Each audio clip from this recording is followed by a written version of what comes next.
Hello. You're so well trained now. Good afternoon and welcome back. For those of you on the live stream, you missed the snacks, but hopefully you got your own and some coffee, and you are as excited as we are for this last panel of the day. We were so excited, Margaret. We couldn't help but delve a little bit into policy on our last panel, but we got the juices flowing and people are excited to talk about it. So last but certainly not least, help me please welcome to the stage Margaret McGill, Harold Feld, Danielle Pineras, Tom Struble, and Charla Rath for our final panel, Balanced Spectrum Policy. So I'll let you take it away. Okay, thank you, Ellen. And everybody, yes, I'm Margaret Harding McGill. I'm a technology reporter with Politico, and we are going to get into the policy discussion of the Spectrum event. We've already heard about some of the new technologies that are on the horizon and the investments being made across the country. So this panel is going to kind of bring those two together and talk about the regulatory environment that will facilitate those things. And specifically, how we can ensure that the spectrum that makes it all possible goes where it is needed most. So I'm going to let each of our panelists just quickly introduce themselves and talk about why they're interested in this topic. And we'll start first with Harold Feld, a vice president at Public Knowledge. Yes, so I'm senior vice president of Public Knowledge, and I've been involved in spectrum policy for longer than I'd like to say right now. But from Public Knowledge's perspective, for us, it's important to find the right mix, both as a pro-competition issue, which is important for consumers, for digital divide, and generally we believe that unlicensed spectrum provides an unprecedented opportunity for people to be able to engage in innovation in a way that has not been possible with traditional licensed spectrum. Okay, great. And next we have Danielle Pineras, the Associate General Counsel for NCTA. Thanks. Yeah, I'm Danielle Pineras from NCTA, the Internet and Television Association, where I focus primarily on wireless spectrum policy issues.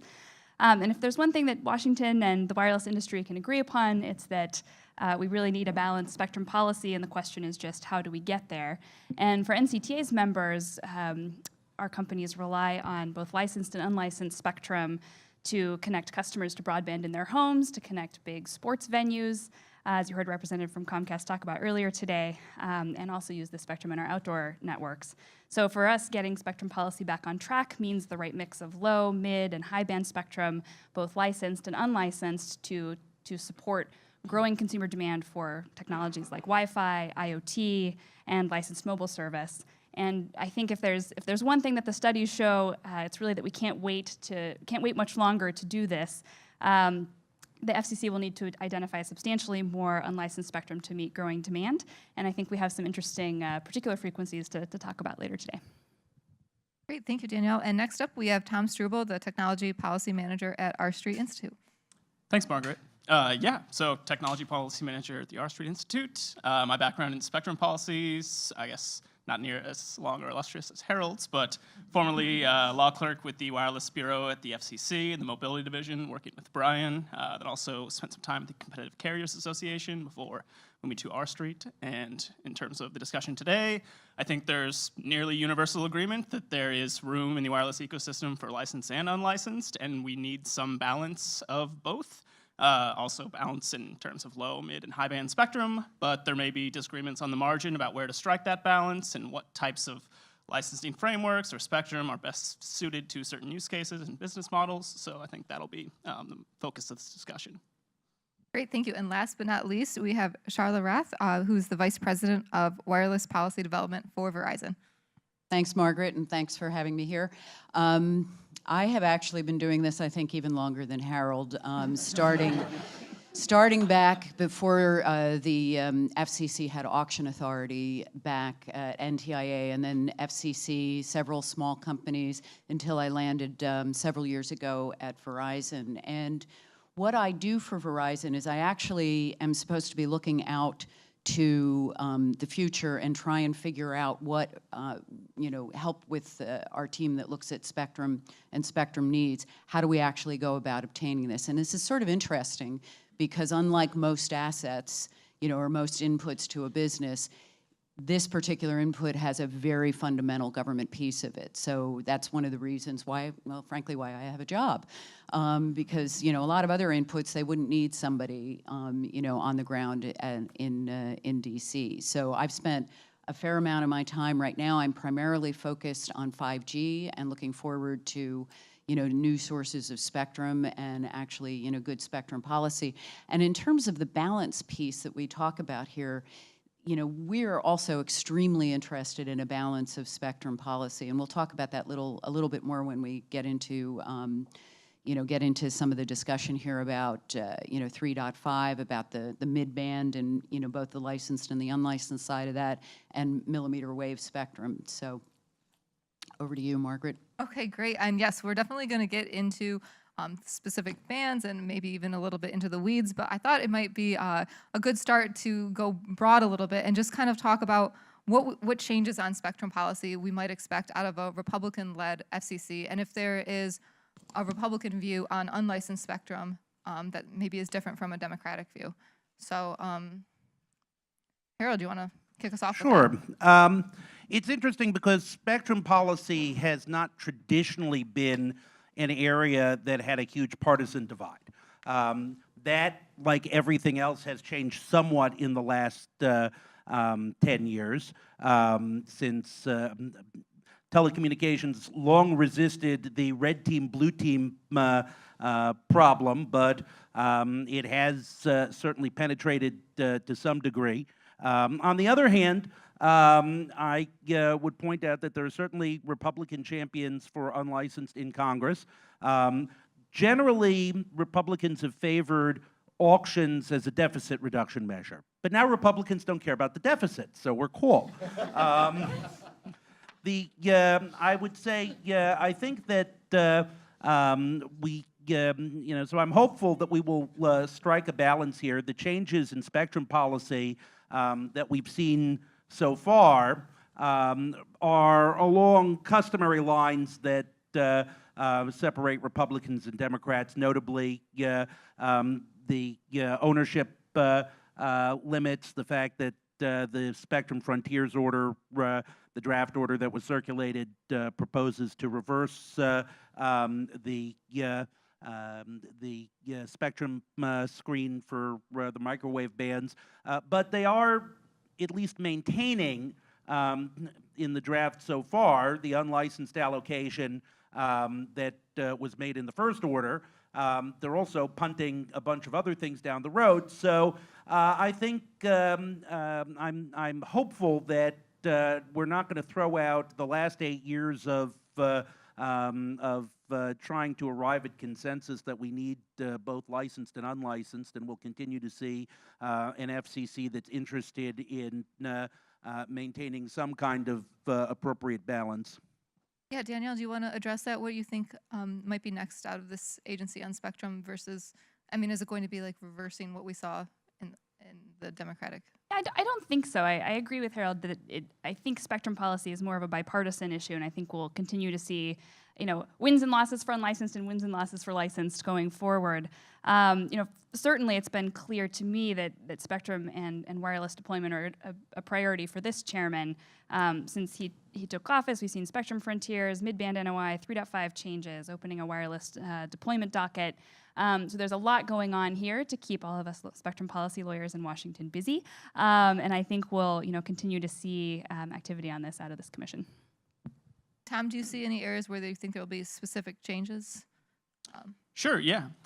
So, I mean, I guess at a fundamental level, in terms of partisan differences at the commission, I don't think there will be any real revolutionary changes. There may be some incremental changes, recalibration of certain, ownership standards, for example. But I'd say the most notable changes thus far at the commission have been sort of process changes, sort of meta changes at the FCC in terms of how they go about doing things, in terms of transparency, publishing items before they're released, voluntarily undergoing cost-benefit analysis for major rulemakings, but those don't have as much of an outcome on the eventual policies chosen by the FCC as much as sort of institutional design.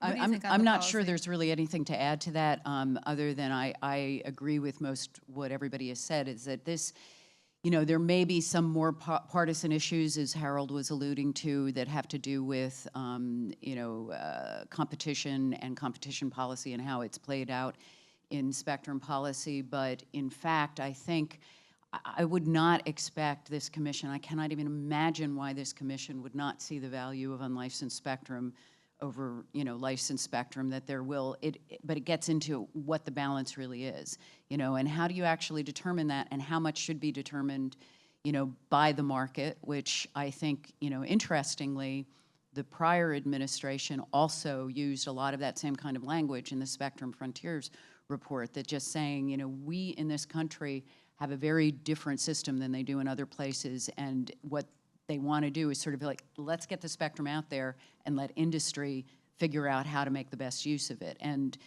so I cannot imagine that this, that this particular administration would be any different on exactly that same point. Yeah, and how do you think the commission should balance access to spectrum and maybe policies of encouraging more players to get involved? Do you want to kick us off on that? Well, I think, actually, I think that's a tough question because, and I think Danielle may want to talk about this a little bit more than I do on, the idea that balance sometimes gets interpreted as meaning, 50-50 and every time. And one of the little stories that I like to tell people is, this idea that we've seen in some legislation where it says, every time you have a licensed band, you need unlicensed spectrum in there. And what it fails to see, and I'm not going to geek out on you on this one, but I can give you examples of band plans where there were no guard bands and the duplex gap was essentially covered, multiple megahertz of spectrum. So there really wasn't an obvious place like there was in the 600 megahertz where you would do that. So to me, when you talk about balance, you shouldn't say it always has to be this way. You actually have to, be very thoughtful about what you're actually trying to accomplish. And I think, for example, the commission, a good example of that is the recent NOI in midband, because what they clearly did is they were looking at, clearly did. They have done nothing yet. This is an NOI. But what they're taking into consideration is that, certain bands might actually, because of international interest in a band, might be better suited for licensed spectrum. Others, because of the nature of the incumbencies, might be better suited for unlicensed. And, you're probably aware that Verizon was actually part of a coalition that didn't have a name for a while, but we then, I guess, decided we were the Midband Coalition, that basically brought together interests on both sides of that in order to help get the commission to move forward on that particular piece. So again, that to me, it's just an interesting way that they are thinking about balance, not even the same bands. Yeah, well, maybe on that note, maybe we should get into some of the specific bands, and we'll just go into the midband notice of inquiry. I think it would be good to start on what opportunities there are in the spectrum for unlicensed use. And maybe, Danielle, is that something you want to tackle? Yeah, Great. I'd be happy to. So I should first say that, as a representative here of the cable industry, we are heavy users of satellite C-band spectrum, both at 3.7 to 4.2 and at 6 gigahertz. So uplink at the upper frequencies and downlink at 3.7 to 4.2. And so I think we're well positioned to be thinking about these issues and are certainly watching that docket with interest and actively participating. In the 6 gigahertz band, our comments have said, and we're excited about 6 gigahertz provided that incumbent operations there can be protected. And I think unlicensed has a really good track record of protecting incumbents. It's a technology designed to share. So I think 6 gigahertz is really exciting. I think like 5.9, which we might talk about as well, it's very close to an existing Wi-Fi band. And I think that makes it, what I've read in the comments from equipment manufacturers and others, is that makes the challenge of incorporating that new band into technology faster and easier. And so I think the industry would be poised to bring 6 gigahertz online very quickly for American consumers should the FCC go ahead and open that up for unlicensed use. In addition, there's a big wide swath of spectrum there. So we're talking multiple 160 megahertz channels, which will need to support gigabit Wi-Fi for AC and for 802.11ax. So, all in all, I think 6 gigahertz is a really exciting opportunity for unlicensed, again, so long as satellite C-band users and BAS and cars can be protected. No, but what about concerns from the cable community on 3.7? Is that more complicated in terms of protecting those incumbents? Yeah, so I'm a lawyer, but all my engineers tell me that with respect to that downlink spectrum, it's just a little more challenging to do sharing there. And so we're again watching that docket with interest, but I do think it'll be a challenge to protect satellite users there. And so we do have concerns about protection from harmful interference. Should a sharing solution be provided, or the loss of full band full arc frequency coordination in order to protect and allow for some flexibility in those uses there. So we'll again be watching with interest, but do have some concerns about how that band might play out. Charlotte, I'm curious what you think from the Verizon's perspective on kind of sharing schemes in that spectrum space. I think I saw something in Verizon's comments about possibly doing some sort of incentive auction. Well, yeah, it's it's interesting. In 3.7 to 4.2 and 6 gigahertz, we're interested in that spectrum for unlicensed, licensed. We're incumbents in both bands. So we have a lot of different approaches and different thoughts about it. But probably the key thing to us, particularly in 3.7 to 4.2, is that band, along with, if you go south of there to 3.5, is likely to be globally harmonized for next generation services, licensed services. So we think it's a very important band. We know, that there are incumbents in that band. We're very aware of what's there, but we think we're very concerned about the idea. We actually agree with Commissioner O'Reilly on the idea that to go out and just do fixed service in this band would probably be a mistake. And what we said in our comments is that, it's again, NOI stage. We want to seal, we want to kind of kick the tires of a lot of different things. But what we said is that, our view is that there's a possibility, unlike 3.5, where you're dealing with an incumbent that is a government user and they have a different set of incentives. Their incentives are mission-based, not economically based. And our view is that there may be some way to set up an incentive system, whether that's an auction, the Intelsat proposal, put another type of thing on the table. I think there's just room to actually explore this for more than just sharing, that possibly also, some way of reallocating some of the spectrum for licensed use. Harold, would you want to? But not, again, just to be clear, not forcing people out of it. It would not be, the idea would not be to be involuntary. Right, yeah. First, just, were you suggesting that we ought to revisit the CBRS 3.5? No, Okay. I was just pointing out, I didn't want people to think that that wasn't also part of the same band that is being considered internationally. And I think that's very different because the incumbent is a government user, and you can't approach it the same way. Right. So let me address the mid-band and a focus that has been something of our concern. We signed on with WISPA and OTI and a number of others on the petition to use the 3.7 portion for direct point-to-point. And one of the issues that, again, you have to balance not just access to the spectrum, but also our various national policies. So yeah, we want to lead on 5G. We want to be out there with LTE. At the same time, we also want to make sure that rural America gets access to broadband. And we have had companies that want to serve rural America need backhaul. Wireless point-to-point is one of the most efficient, cost-efficient ways of doing that. Mimosa as a company has tried, to find some band to make it happen. So first there was a petition with 10 gigahertz. That required some government sharing. The government Department of Defense didn't like that. So now they've looked at another band where, okay, we could work around the C-band satellites in this, for this purpose. I think that, for the FCC, you really got to decide, do you care about rural broadband or not? And unless you're expecting, Congress to drop $50 billion or $100 billion on us in order to bring fiber out to rural areas, then we need to acknowledge that that's going to be wireless. And that means finding creative solutions for wireless, which include things like the Mimosa proposal. And yes, that means that portion may be a little less, there may be a little less available for LTE, but that's what balance means. It means that we're going to have to find ways to wedge all of these different purposes in order to meet all of our national goals. Yeah, Tom, would you want to address Sure, that? yeah. I'll also weigh in on the mid-band NOI because I think it's very promising. I have a lot of unanswered questions at this point, so I'm glad it's an NOI, not an NPRM. But I think it holds a lot of promise. The bands being considered are adjacent to other very innovative bands, 3.5, 5G, and also the 6 gigahertz adjacent to Wi-Fi.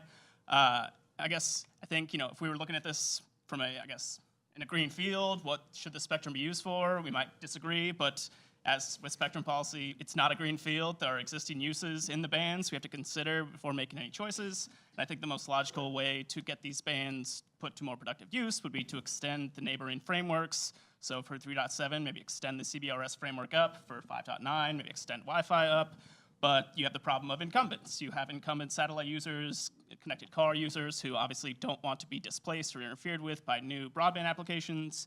So there's that problem or opportunity that we have to try and figure out. And I think Sharla, mentions a good point that the economic incentives are there. The new would-be users of these bands would, put them to productive use, make money. So they ought to be able to use some of that money to compensate the incumbents. I don't know if it would be profitable enough to, clear those incumbents, reallocate them somewhere else, or perhaps just use the auction proceeds from those bands to pay for better filters for the incumbents to reduce interference concerns in that way. But I think it's very exciting, and I'll be interested to see how that docket develops going forward. Yeah, definitely. I think I want to talk a little bit about the 6 gigahertz and specifically the Wi-Fi opportunities there, especially given what's going on at 5.9, which 5.9, I think Michael talked about in the previous panel, the car band, that's been an issue for a long time. Are we seeing any kind of progress on 5.9? And Danielle, if you could also tie it to the 6 gigahertz. Yeah, I'd be happy to. So I should start by saying that I think 5.9 presents the best near-term opportunity for additional Wi-Fi spectrum. I heard on a previous panel some talk about Uni 2B. There was some excitement around that. That fell through.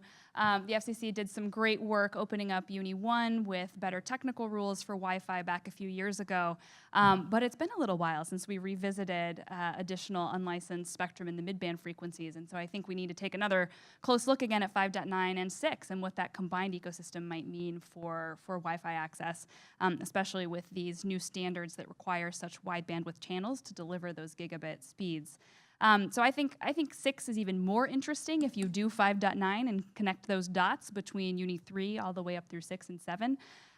So we're really hopeful that the FCC will continue to look at 5.9. Again, I think 5.9 presents, not only because the FCC has an established record here, they're further along in their consideration, but I think it's also a better near-term option because there really isn't a deployed incumbent there. We've got pilot projects, you've got one make of one model of vehicle on the road equipped with DSRC to talk to other Cadillacs.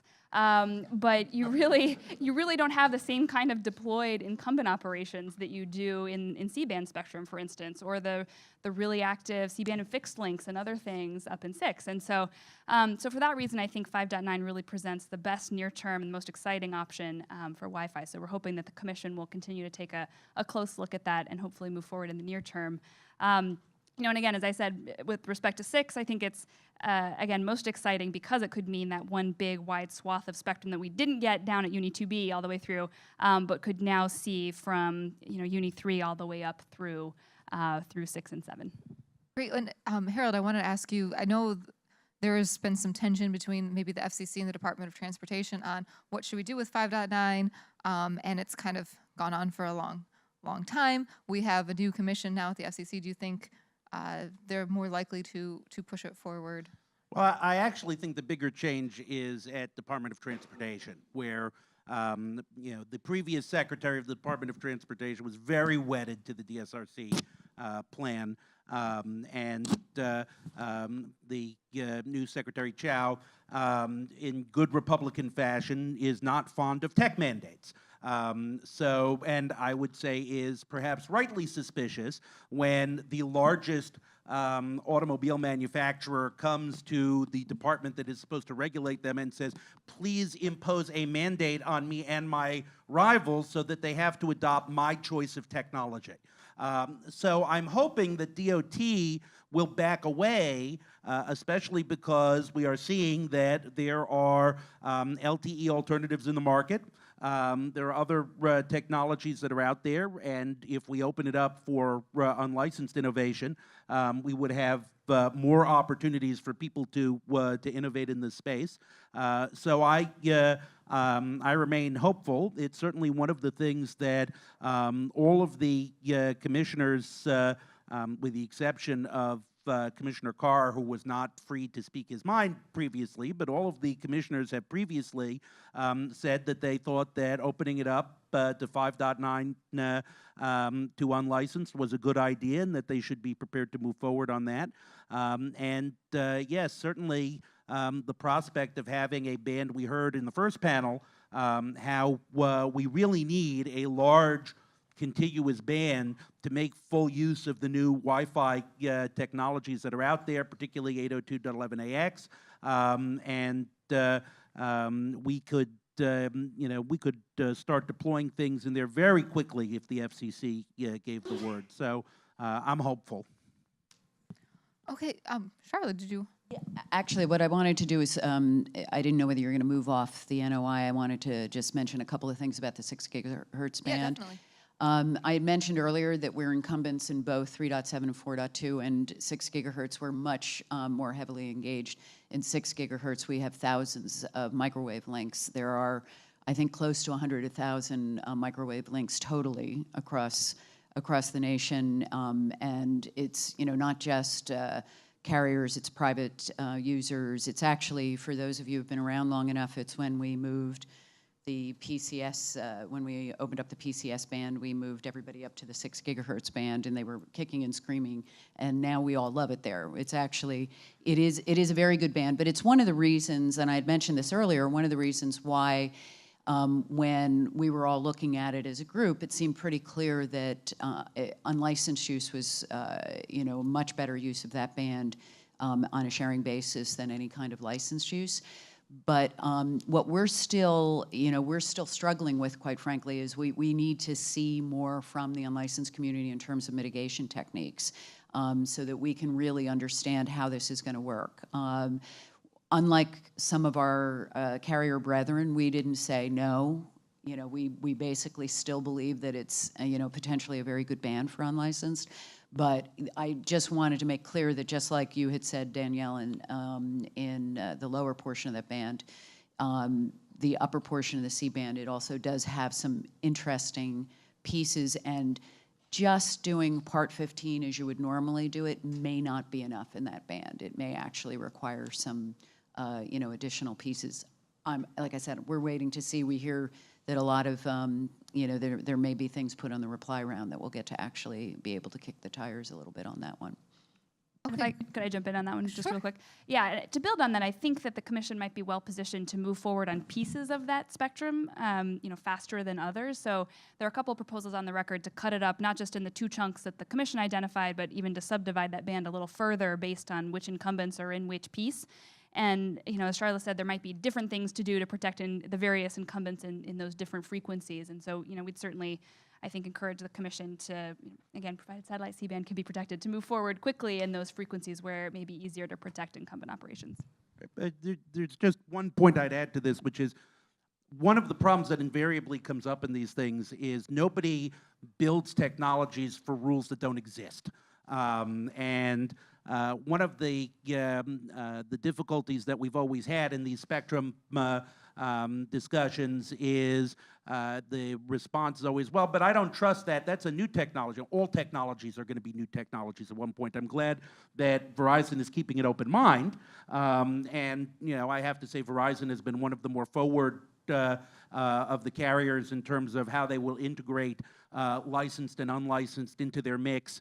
But I do just want to stress that and this is a point that shows up in this proceeding as well as others, is that for the United States to maintain leadership, it has to be innovative in the regulatory regime as well as in technology in the existing regulatory regime. So, well, we have Dr. Mike Marcus here with us today, who can testify to just how radical and innovative it was to bring ultra-wideband and unlicensed that we now take for granted to the FCC. And thanks to that, we became a world leader in this technology. When we innovated in licensed and did auctions, that again, our markets took off and led. We have to be, the thing that worries me most about what Commissioner O'Reilly says in his, every time he gets out there and talks about how he doesn't want to, innovate on the rules and how he loves these old rules that built the cellular industry. Well, those were innovative rules when they were introduced. So we need to be a little bit innovative, and that ultimately means that we are going to have to take some risks and make sure that we work these things out. Yes, and that sounds like a good segue to talk about 3.5. So I think where I want to start with this is, and you guys can correct me if I'm wrong, but it seems like the spectrum is appealing on a global level because maybe internationally it could be harmonized. So Charlotte, do you want to start by just talking about the international importance of 3.5 and how that may affect the FCC's thinking on it? Yeah, I can talk. I mean, that's sort of a one line. It's just basically saying that a lot of different parts of the world are looking at the same band to use for what they call IMT, which is the mobile telecommunications. IMT 2020, I think, is the official name, and potentially 5G. But there are a couple of things that, if I can sort of expand the question a little bit and not just talk about international. One thing that I wanted to point out to this group is a lot of people talk about this as for 5G, but in fact, it will be used for 4G. And as you may have actually seen several weeks ago, it was in early, well, it's actually late August, and we talked about it a lot when we were at the Mobile World Congress Americas in early September. But we actually got together with Federated and Ericsson and did a test of band 48, which is the band that would be used for this, and showed that you could get nearly a gigabit of speed, with carrier aggregation. So this is one thing that I had wanted to say. This is using LTE Advanced. This is not, part of the work that we're doing on 5G. This is using technologies that are our current technologies, and we're very hopeful. I know, we support what the Commission is trying to do with the PALs, but we're very interested in the GAA spectrum, the General Authorized Access spectrum, as being a way to move forward and use LTE Advanced to do carrier aggregation and actually really start to, meet the needs that there are in terms of, where people are both for uplink and downlink on, video streaming. So this is an incredibly important band, and we're definitely leading in this. This is, there's no doubt about it through, both what the, Wi-Fi Alliance and the CBRS Alliance are doing. And, it's been a critical opportunity for a lot of different parties to work together to try and make this work in a way that made sense. So in some ways, what I wanted to say is, what the Commission is doing now, we like, it's important, but it shouldn't sort of undermine what the basic thing is here, is that the fundamental idea that they had of doing a 3-tier system, of having an incumbent plus, progressively less protected entities, plus preserving 150 megahertz for GAA, out of which 80 megahertz would continue to be for GAA alone. All of those are really important things that they've maintained. And, again, I think we have the opportunity to show leadership in this band internationally. And that also has a great influence. It's not just what the rest of the world is doing, it's what, how we actually carry forward our ideas to the rest of the world. Yeah, and Danielle, I'm hoping you can chime in on what opportunities there are for cable in 3.5, and specifically too on the license size issue. I think that cable is looking for a little bit smaller than perhaps what the Commission might consider. Yeah, that's right. So, I think our industry is very excited about 3.5, like Charla mentioned. I think we're excited about not only GAA, but also priority access licenses. I think one of the cool things about what the commission did here with those 3 tiers is for those bottom 2 tiers, the technical rules are pretty much the same. And so that I think enables a really seamless ability for a network operator to use both PAL and GAA where it makes sense and to integrate that into one network. So, I think there's a lot of interesting things going on in this spectrum space. Our companies, Cable Labs, we're testing, we're exploring opportunities for use of the spectrum. We do on the license size, we're hoping the commission will pursue a sort of middle ground approach. We'd proposed county-sized licenses, which we think strikes the right balance between trying to streamline some of the administrative burden of having, tens of thousands, 70,000 license areas, while still trying to stay true to that kind of innovative approach and innovative policy here. As Commissioner Carr said at the open meeting, this is supposed to be a different band. This is a different approach. It's designed to foster interest, innovation and investment by a wide variety of parties. And so I think we're hopeful that again, the county-sized licenses can maybe strike that right balance between both kind of ensuring that there's still interest in innovation among a variety of players, but also streamlining some of the administrative burdens that auctioning and managing at the company level 70,000 licenses might create. Hey, Tom, I'm interested, does R Street have a position on license size or any of these? Sure. Yeah, I just wasn't, I read your filing and I didn't see anything in there on the license size issue, so I'm curious. What are you guys? So we are open to the idea of expanding the license sizes so long as it goes along with the other proposal to allow disaggregation, because obviously if you have bigger licenses, you have lower transaction costs because you have fewer auctions to, assign, but the individual cost of each license would be higher, presumably. So, there has to be a balance struck in there somewhere, and I guess, yeah, I'm at least interested at this point at what the FCC is proposing because they seem like innovative new ideas that are not jettisoning the whole 3.5 CBRS framework, because we want to see that go out into the market and see if it is effective, because it could be a model for reclaiming federal spectrum going forward, but we won't know that unless we actually give it a try.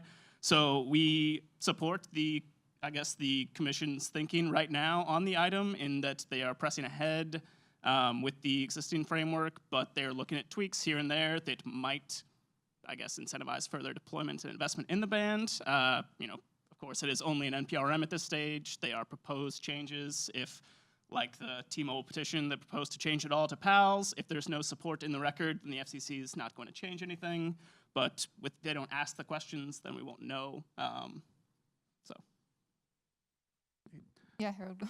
So, a couple of things. One is, I think this entire proceeding is misguided and lamentable. I think that it started with, God damn that Wheeler, we're just going to undo everything that the Obama administration ever did. And, CTIA came right in and said, hey, if you'd like to undo something that the Obama guys did, here's a petition for undoing it. So I'm hoping that this will end up going the same way that the cell phones on a plane proceeding did, that Wheeler opened up in his second meeting, which folks may remember. He opened up a proceeding on cell phones on a plane. There was a lot of public backlash, and while he felt compelled to go ahead and do it, ultimately they let it drop and they closed the proceeding recently. So I cherish a small hope of that. Assuming that common sense doesn't prevail, I think that one of the things that people really have to keep in mind is, one, we still have significant exclusion zones, and how long are we going to delay deployment? How long are we going to delay certainty in the band by saying we are totally going to do these large license areas in which the large population centers that you want to cover are covered by these exclusion zones, which the military says someday, we promise you, we'll say is okay to play on. especially when we're changing the rules on the military and doing what they always hate, which is bringing in the large commercial providers to the point where if there's interference, they say, there's no way, we can shut you down if it turns out it does cause interference, so we shouldn't let you in the first place.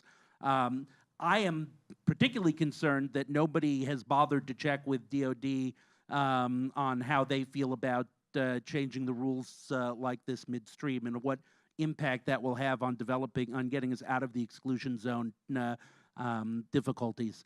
Finally, I would say, look, I was where you were 10 years ago on license size with regard to the efficiencies. What changed my mind was the AWS one auction and then the 700 megahertz auction, where you could really see smaller providers and rural in particular get pushed out by the larger license size, and I'm not 100% convinced that the valuations reflected changes in the transaction cost. I know there's talk about package bidding. That turned out to be very confusing in the 700 megahertz band. I'd like to see a mix if we're going to do it this way. There's no reason why we can't have a 2x10 for larger area and continue to have a significant number of census-tracked licenses for not just the carriers that are here, but the folks like GE and others who we heard about in previous panels who would be interested in these much smaller areas. Charlotte, what do you think about that? Do you think that there is an opportunity for a mix of license sizes? Is that something Verizon would? We're that came up just last week, so we're really just looking at that now. I don't have a specific comment on it. I will say though that one of the issues with it's not 70,000 licenses, it's 70,000 times 7 licenses, so it's 490,000 licenses, and that may make sense in some world, but to me, it just seems like it would be an overwhelming burden. I could be wrong, but I could also be really right in that we would then have spectrum that would be remain fallow for years.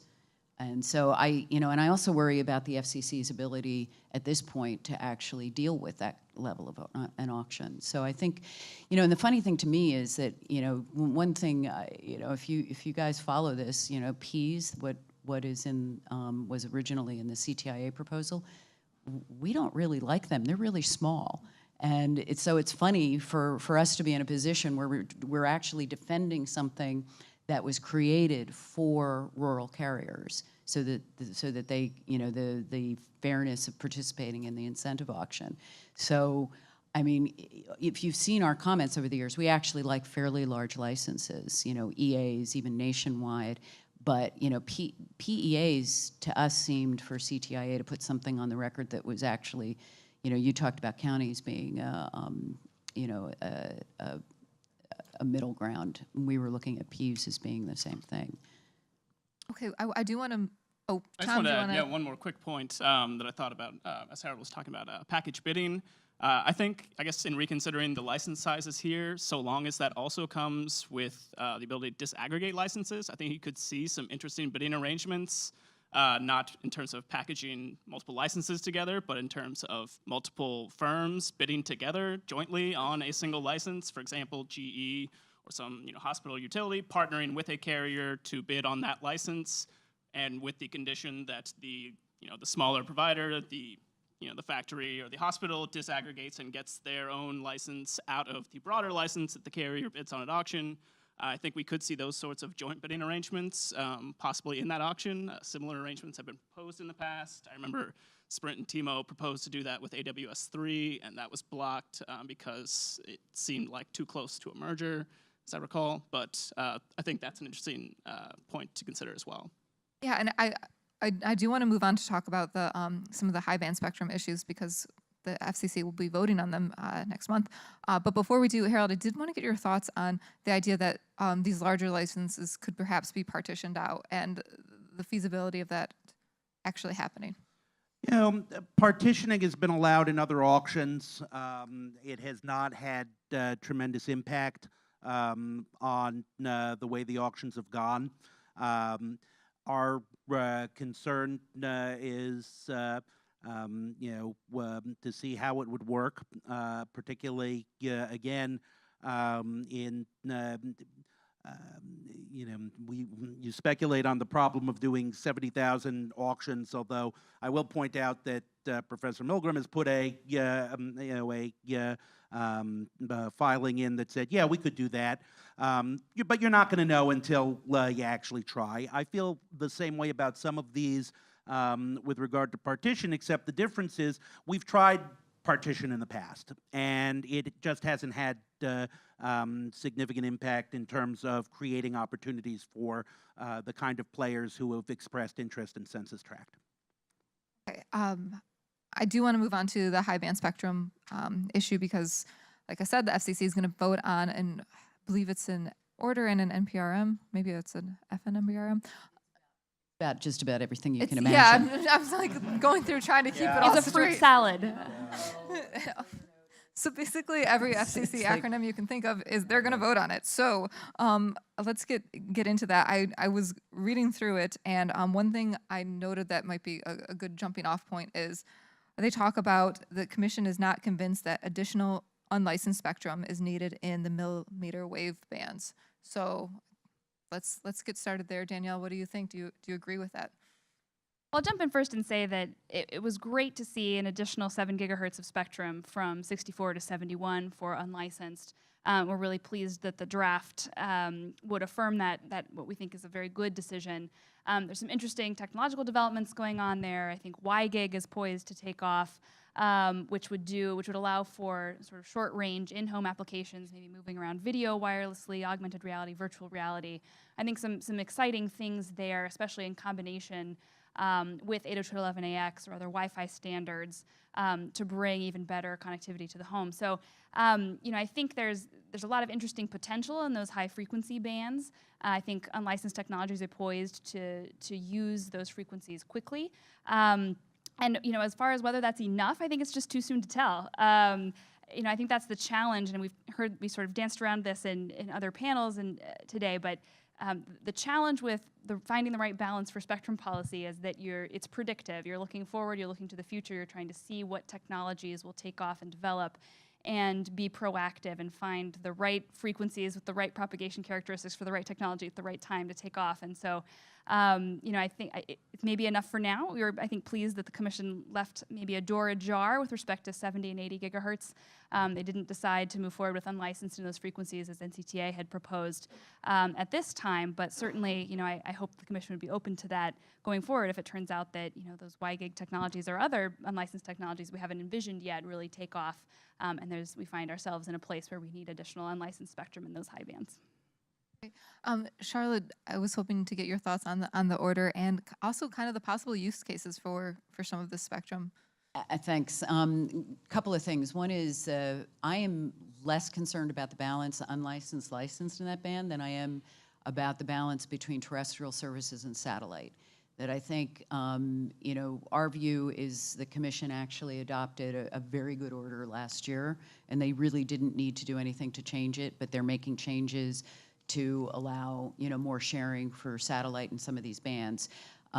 We actually, as many of you probably know, we lease spectrum from NextLink that we've actually, we've exercised our option to buy it. It's in 28 gigahertz. And we are in the midst of doing testing, not just field testing. We're doing tests right now that are in 11 different cities throughout the United States, looking at not just what the technical parameters would be, but also, consumer interest in this, and then would hope to have limited commercial launches next year on this spectrum in 28 gigahertz. So we also have before the commission another transaction in 39 that we're very interested in seeing that move forward too. The technology isn't as far along there, but we're starting to do research in that area. And then in addition, we actually are looking at the fixed application, sort of looking at 5G fixed in these bands pre-standard. In fact, are actually kind of pushing the standards process ourselves with several of our our vendors. But our intention is that, we've been working with what they call NR, new radio standards, in what is, generally what the licensed community works in, the 3GPP, and are actually in the process of moving that process very much forward. Originally, the idea was there wouldn't be a standard to work with until, not even next year, but, potentially the year after. And what I understand is it could actually be the end of this year or very early the beginning of next year that we'd have a standard. So we actually moved forward based on what the commission did last year. And, our intention is that, right now we're primarily interested in the 28 and 39 gigahertz, but we actually, think that the commission really needs to think long and hard about, how much, additional spectrum they need to be giving to, the satellite community, and, look at, for example, the amount of spectrum held by the satellite community, the number of customers they have, the amount of revenue they have versus when you look at our industry, and it's a very interesting comparison. Definitely. Well, I want to open it up to questions. Okay. Okay. I was going to say I'll give you guys some time to think of them, but we're ready. Okay. Okay, a question both Danielle and Charla. I was surprised in the mid-band of the interesting comments by Intel and Intelsat jointly, where they said basically a marketplace solution might be possible, sort of an incentive auction, but privatized incentive auction, where the NCTA crowd might try to negotiate with the cellular crowd for a transition. And if money changed hands, who cared? Could you both comment on the Intel-Intelsat thing, if you remember what it said? Yeah, I don't have specific comments on that proposal. But I will say that, we generally believe that where a market can come in and actually help things move forward, it's better than going for years before the commission and trying to make things work. Whether that's the right proposal or whether it is some form where the commission itself is a market maker, I don't know, but I do think that it's much better. And in fact, in this day and age, it just isn't going to work, where you sort of tell the incumbent users, sorry, you can't use that spectrum anymore. There has to be some essence, I think, of a market involved. But I don't have specific comments on that particular proposal at this point.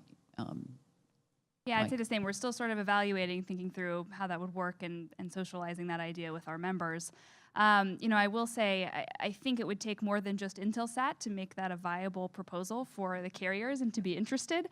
And I heard, I think, some testimony suggesting that there's not a lot of interest among the satellite vendors other than Intelsat in doing that. So, again, just an initial thought from myself, speaking just for me, but just my initial reaction is it might take some more interest to really make that a viable option.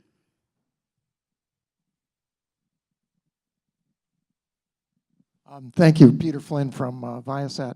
I asked this question earlier from the previous panel, and Ellen shut me down and says, no, you have to ask that question to these guys. Yeah, but she did it very nicely, so I wasn't at least offended. And it's a bit of a provocative question, and while we're in this group hug about Wi-Fi up here, I see it disconnected from what I really see going on at the FCC and ITU, where the discussion is about IMT and 5G fundamentally. And so my question was, it seems to me that to a large extent, unlicensed spectrum for Part 15 use has lost the spectrum wars to 5G. There really isn't a parity discussion between the two. 5G advocates are saying, well, we can clear spectrum because we're more valuable than anything that's there. But you don't see that counter argument, even though unlicensed bands are covering 60 to 80% of the mobile traffic. Nobody's advocating clearing spectrum for unlicensed use. Instead, Wi-Fi is being forced into a corner for shared use. It's okay, we can get by, we can just share use, we can take crumbs off the table of some incumbent users because we know we could never battle getting true Part 15 unlicensed spectrum again.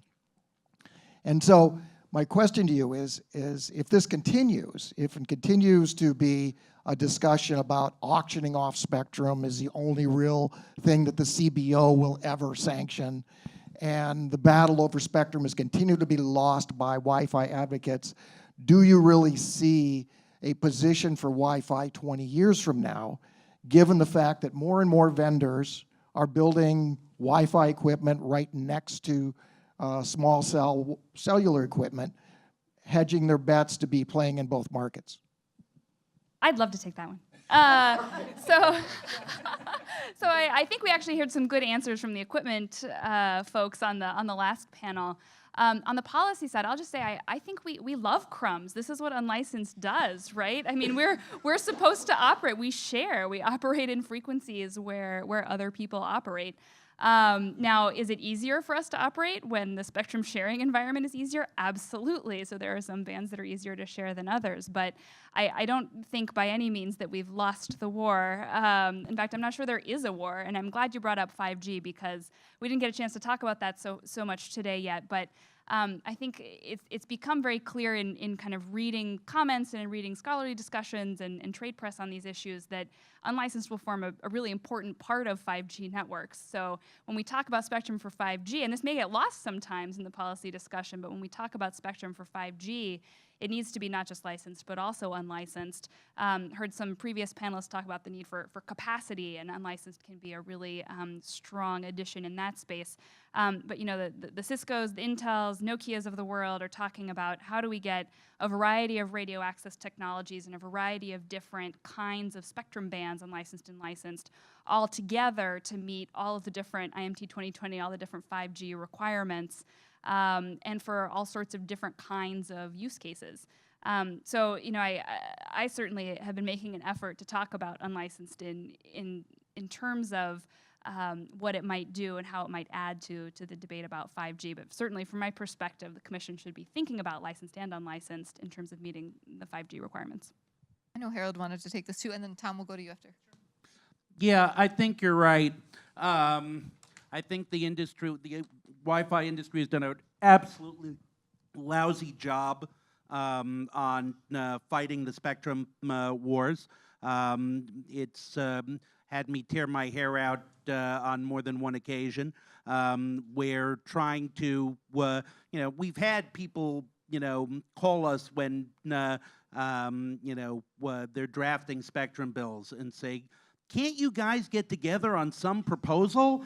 And it's like, no, because everybody in this community, unlike CTIA has this down to a science. I mean, they're way ahead in the lobbying, but they've got a great answer. More, you know, that's always the answer. You can solve any problem by dumping more gigahertz of spectrum and auctioning it off. It whitens your teeth, freshens your breath, and solves all your connectivity problems. So, and that's fine, you know. What we should have is a counterweight that says more on the unlicensed side. But other than Commissioner, you know, we're in trouble when Commissioner Rosenworcel is the strongest advocate for an unlicensed spectrum pipeline. Not because she isn't a wonderful advocate, but because there should be stronger industry advocates. So the plus side of this is that Wi-Fi is super duper essential now to everybody. And I do think that as we see 2.4 crowd up, as we see demand increase, we are going to see more people, not just the Ruckuses of the world, but also the GEs of the world and the folks who are dependent on this, say, you know that spectrum crunch you've been talking about? Well, we got one in unlicensed as well. The one thing I think that is hopeful is if you look at the Airwave Act, it includes a provision to look at the, I think it's the 7.125 through 8 dot whatever. Now, whatever that band is in terms of whether it's useful or not, in terms of having to negotiate with, it's the first time that we are seeing an appreciation of something that's been standard in spectrum bills for licensed, which is find some more. You know, figure out not just what we're going to open now, but where's the pipeline. So I am hoping that we are seeing a shift in this mentality, that we're seeing that we're starting to see an appreciation for an unlicensed spectrum pipeline as well as a licensed spectrum pipeline. All right, and Tom, I know you had some thoughts on that, so we have about a minute left, so go for it.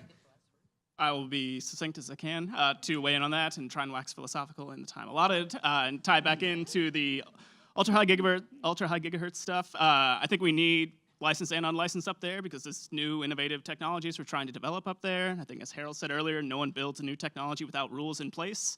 And I think that's absolutely true with unlicensed. I think they are sort of R&D sandboxes for innovation, and we need clear and consistent unlicensed spaces for innovators and entrepreneurs to play in. But I think we also need licensed spectrum available for, when it comes time, once you have a new technology or, service developed, when it comes time to monetize that standard, you are often looking for long-term certainty, which often comes with licenses to get, more venture capital to realize your ideas. So I don't really view unlicensed versus licensed spectrum as a war. Although it's fair framing, but I think that they work collaboratively and they have different roles to serve in the ecosystem, and I want to see more of both going forward.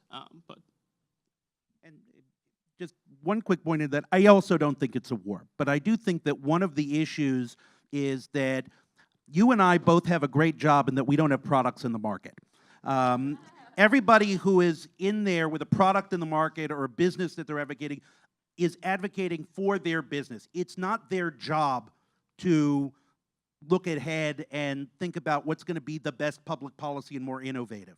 And that's a place where, unfortunately, while it's not a war in the actual world, it does become something of a war in every specific allocation because everybody jumps in, on as much as I love unlicensed anywhere else, I want this for my business. And that's just the way the advocacy works. Okay, and I think we're getting the hook because now we are keeping people from their drinks. So thank you all so much for being here for a great policy. I'm going to turn it over to And here I am. I'm standing right behind you. Just, Yes. Thank you all for such a lively panel, and I want to thank you all for coming to our Wi-Fi summit today. But please help me give a round of applause to our panelists, to our moderator, Margaret. And please join us for a reception across the hall where we'll be talking more about peace. Thanks again.